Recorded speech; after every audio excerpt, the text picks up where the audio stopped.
मैं शमशेर खान सहआचार्य गणित राजकीय कन्या महाविद्यालय चुमू। आज है प्रमेय सिद्ध कीजिए कि प्रत्येक क्रमविनिमय समूह का समाकारी प्रतिबिंब क्रमविनिमय होता है। दूसरा भाग, प्रत्येक चक्रीय समूह का समाकारी प्रतिबिंब चक्रीय होता है। अब देखो, सबसे पहले अपने ये समझ में आना चाहिए कि समाकारी प्रतिबिंब क्या होता है। जैसे समूह समाकारिता क्या होती है कि दो समूहों के मध्य होती है। जैसे जी से जी डैश दो समूह है, इनके मध्य यदि समाकारिता है एफ, तो समाकारिता क्या होती है? एक प्रतिचित्रण होता है, फलन। फलन की परिभाषा क्या है? जी से जी डैश में कोई फलन है एफ, तो जी ये एक ऐसा नियम है जिसके अंतर्गत जी का प्रत्येक अवयव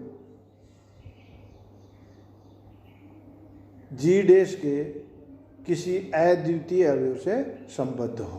प्रत्येक अवयव का मतलब जी के सारे अवयव अंगेज होते हैं, जी डैश के किसी अद्वितीय अवयव से संबद्ध होता है। इसका मतलब जी डैश के कुछ अवयव छूटे हुए भी हो सकते हैं। और जब अपन समाकारी प्रतिबिंब कहते हैं तो समाकारी प्रतिबिंब उन अवयवों का एक समुच्चय है जो जी के अवयवों के प्रतिबिंब है। जी के अवयवों के प्रतिबिंब है, मतलब समाकारी प्रतिबिंब में कैसे अवयव आएंगे?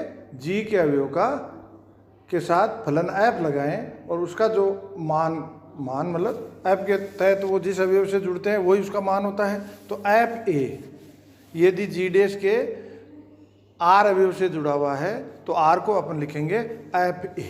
तो जी के समाकारी प्रतिबिंब में वो ही अवयव होंगे जो जी डैश में विद्यमान है तथा जी के किसी न किसी अवयव के वो प्रतिबिंब है।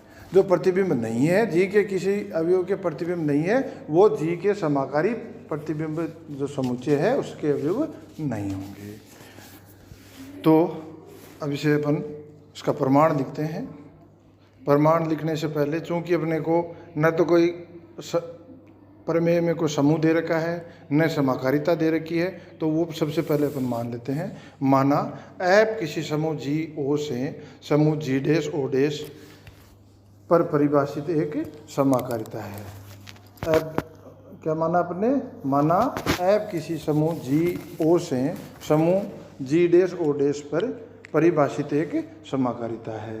तो एफ जी क्या होगा? एफ जी क्या होगा? समूह जी का एफ के अंतर्गत समाकारी प्रतिबिंब। एफ जी एक समुच्चय होगा जो किसके अवयवों का समुच्चय है? जी डैश के अवयवों का समुच्चय। और जी डैश के कौन से अवयव? जो जी के किसी न किसी अवयव के प्रतिबिंब है। तो वो सारे प्रतिबिंब, जी के अवयवों के सारे प्रतिबिंब किस में होंगे? एफ जी में। ठीक है। हम जानते हैं कि एफ जी समूह जी डैश का उपसमूह है। ये अपने पिछली क्लास में प्रूव किया था। क्या प्रूव किया था? कि एफ एच या एफ जी, एफ एच का मतलब एच क्या था? जी का उपसमूह।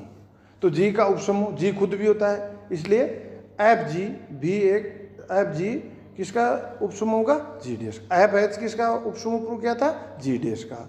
एफ एच क्या था? जी का उपसमूह। तो जी का उपसमूह स्वयं जी भी होता है।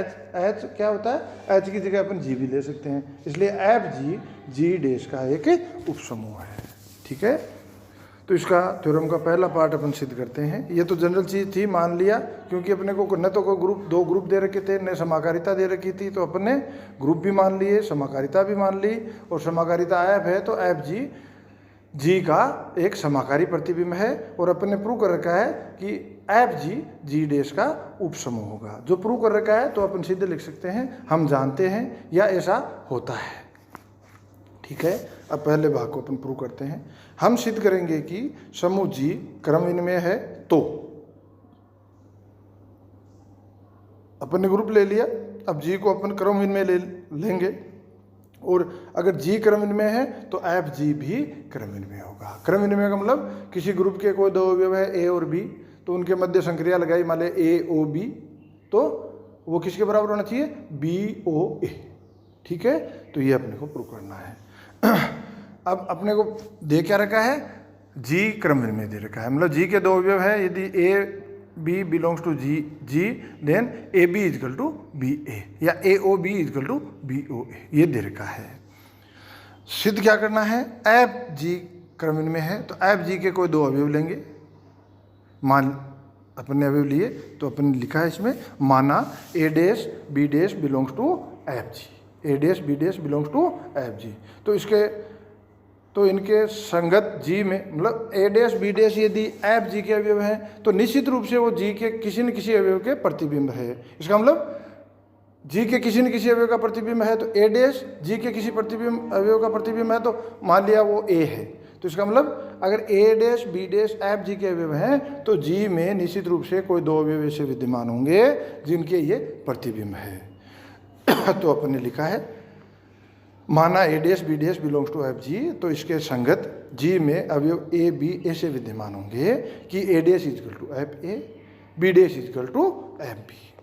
अब क्रमनिर्णयता प्रूव करेंगे तो A dash O dash B dash, देखो यहाँ ओ डैश, ये भी ध्यान रखना है, ओ डैश क्यों लिया है, क्यों ए डैश बी डैश किसके अवयव है, जी डैश के, पहले ये जी डैश के अवयव हैं और इनमें कुछ अपन विशेषता दे दी कि ये जी के अवयवों के प्रतिबिंब है, पर है तो जी डैश के अवयव, तो इनके मध्य संक्रिया कौन सी लगेगी, ओ डैश, तो अपन लेंगे A dash O dash B dash is equal to A dash B dash को एफ ए और एफ ए एफ बी भी किसके अवयव हैं, जी डैश के, तो एफ ए ओ डैश एफ बी, ठीक है। अब चूंकि समाकारिता है तो समाकारिता जी से जी डैश में समाकारिता है, तो एफ जी के कोई अवयव के लिए लें तो एफ ए ओ बी लें तो वो किसके बराबर होती है, एफ ए जी डैश की संक्रियता ओ डैश और एफ बी, तो ये f A O dash f b is equal to क्या होगा, एफ ए ओ बी, और चूंकि जी क्रम में है तो ए ओ बी मतलब ए संक्रिया ओ और b, a O b is equal to क्या होगा, बी ओ ए, तो अपन ने लिख दिया f b O a is equal to F b o dash f A is equal to b dash O dash a dash, फलतः f एक क्रमण में, एफ क्रमण में है, एफ अतः एफ नहीं एफ जी क्या है, क्रमण में है, फलतः एफ जी क्या है, क्रमण में है। दूसरे भाग में अपन क्या सिद्ध करेंगे, हम सिद्ध करेंगे कि यदि समूह जी चक्रीय हो तो एफ जी भी चक्रीय होता है। अब देखो समूह जी चक्रीय है, ये भी आपको आना चाहिए कि चक्रीय समूह किसे कहते हैं, किसी समूह को चक्रीय कब कहेंगे, जब जी के सारे अवयव जी के किसी एक अवयव की पूर्णांगात के रूप में व्यक्त किए जा सकते हो। एक और एक से ज़्यादा भी अवयव हो सकते हैं जिनकी पूर्णांगात के रूप में व्यक्त किया जा सकता हो, पर चक्रीय समूह की परिभाषा क्या है, जी चक्रीय कब होगा, जब जी के का प्रत्येक अवयव जी के किसी एक अवयव की पूर्णांगात के रूप में व्यक्त किया जा सकता है। तो अपन हम सिद्ध करेंगे कि यदि समूह जी चक्रीय है तो एफ जी भी चक्रीय होगा। अब जी चक्रीय है, इसका मतलब जी को अपन क्या लिखते हैं, जी इजिकल टू के बड़े कोष्टक में उसका जनक ए, तो मान लेते हैं माना जी इजिकल टू बड़े कोष्टक में ए, इसका मतलब जी चक्रीय है और उसका जनक क्या है, ए है, ठीक है। अतः जी के सभी अवयव ए की पूर्णांगात के रूप में व्यक्त किए जा सकते हैं, ठीक है। अब अपने को चक्रीय प्रूव किसको करना है, एफ जी को, तो एफ जी का एक अवयव लेंगे और अपन आगे ये प्रदर्शित करेंगे कि एफ जी का अवयव अक्ष मतलब कोई भी एक अवयव लेंगे, इसका मतलब और उसे अपन एफ जी के किसी एक अवयव की पूर्णांगात के रूप में व्यक्त कर दें तो अपन कहेंगे कि एफ जी का प्रत्येक अवयव एफ जी के किसी एक अवयव की पूर्णांगात के रूप में व्यक्त किया जा सकता है।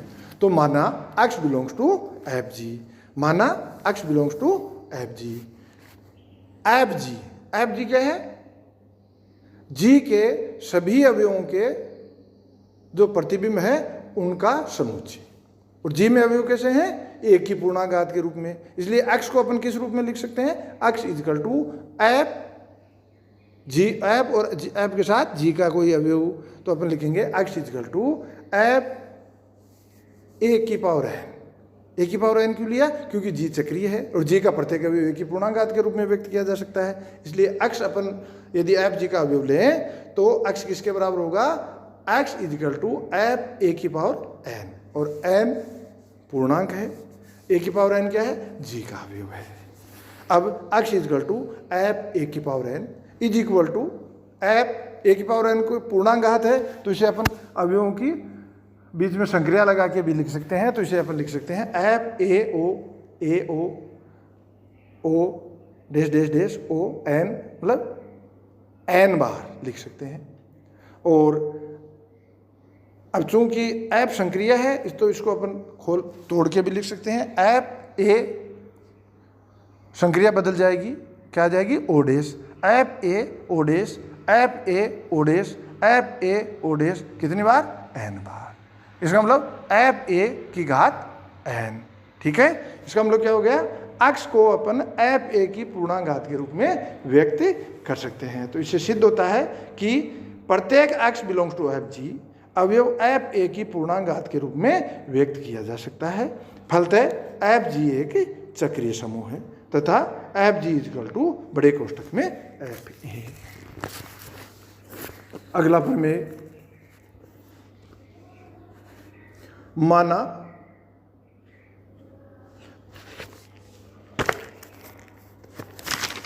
अगला प्रमेय है, माना जी ओ तथा जी डैश ओ डैश दो समूह हैं तथा ऐप जी से जी डैश एक समाकारिता है। यदि ए समूह जी का कोई अवयव है जिसकी कोटि n है तो अवयव ऐप ए की कोटि n से कम या उसके बराबर होगी। जी से जी डैश में, अब शॉर्ट में देखें, ऐप क्या है? जी से जी डैश में एक समाकारिता है।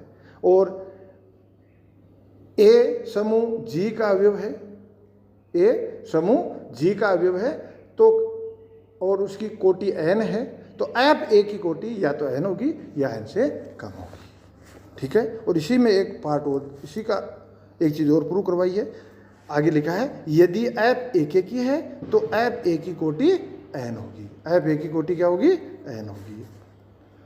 तो इसे अब सिद्ध करते हैं। माना ई तथा ई डैश क्रमशः जी तथा जी डैश के तत्समक अवयव है। दिया हुआ है ए बिलोंग्स टू जी तथा order of a equal to n, अर्थात ए की power n equal to e, जहाँ एन धन पूर्णांक है। यदि ए का ऑर्डर एन है तो स्वतः ही ए की पावर एन इजकल टू क्या होगा? ई होगा। ठीक है, अब e dash is equal to app e, e dash is equal to क्या हो गया? ऐप ई, और ऐप ई को अपन क्या लिख सकते हैं? ऐप ए की पावर एन, क्योंकि ए की पावर एन इजकल टू ई है तो ई को अपन क्या लिख दिया? ए की पावर एन। तो F E dash is equal to app E is equal to F A की power N is equal to F A, इस पूर्णांक घात को अपन खोल के लिख दें, A O dash dash dash O A N बार is equal to F A की पावर एन।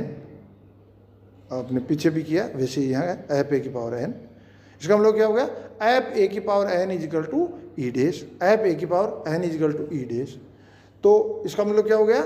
ऐप ए की कोटि या तो एन है या एन से कम है, अतः order of app A is less than equal to N.